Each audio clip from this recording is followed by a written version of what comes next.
Welcome to the deep dive. Today we are strapping ourselves into the world of automotive tech. We are. Specifically, the Carlinkit Tbox Ultra.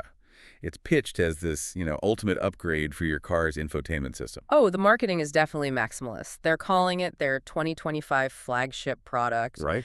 boasting things like Android 15, 8 gigs of RAM, and this Qualcomm SM6350 processor. So our mission today is to figure out if this gadget, at nearly $300, actually justifies that price. Exactly. Is it real or is it just hype obscuring the technical reality? Okay, let's unpack that right away, starting with the core specs. Yeah.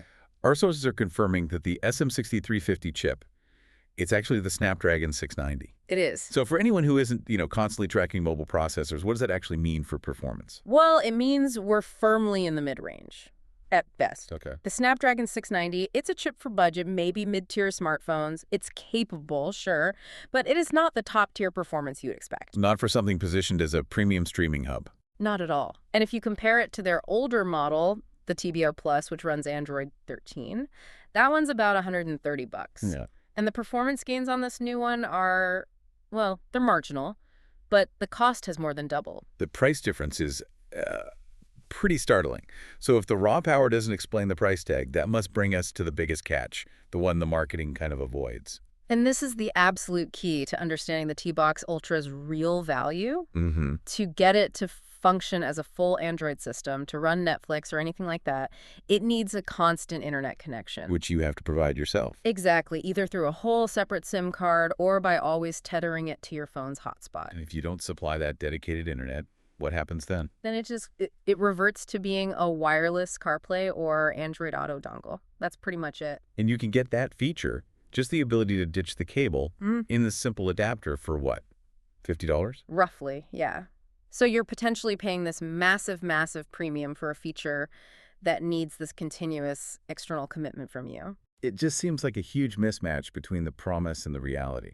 It is. And even if you accept the price, the user friction is surprisingly high. They advertise compatibility for like 98% of wired CarPlay vehicles.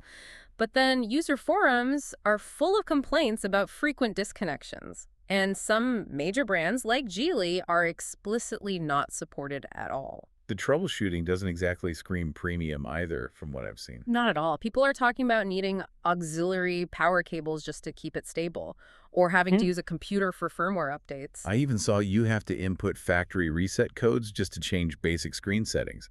It's not the plug-and-play experience that price implies. And this all leads to a really strange industry paradox. Okay. Some tech reviewers are actually recommending the older, cheaper UHD 660 version from the same company over these newer ones. Wait, why would they do that? Because the newer, supposedly faster chips have these frustrating video sync issues when you're streaming.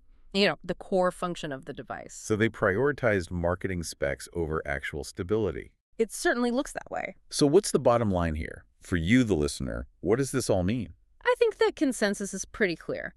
The Tbox Ultra is it's significantly overpriced. It's stuck in that awkward middle ground. Exactly. The price just doesn't match the utility you get, especially when you factor in the whole internet situation. So the actionable advice is, It's simple. If you just want wireless CarPlay, save your money, go grab a reliable $50 adapter. and if you really do want that full Android system in your dash, Then the cheaper, proven TBO Plus makes way more sense both financially and technically. it's such a powerful example of how the promise of a new number, Android 15 2025 flagship, can inflate a product's value. Absolutely. So here's something to think about. How often does the promise of that next big thing obscure the reality that the actual functional value hasn't really changed? Yeah. Or, in some cases, might have even gotten worse?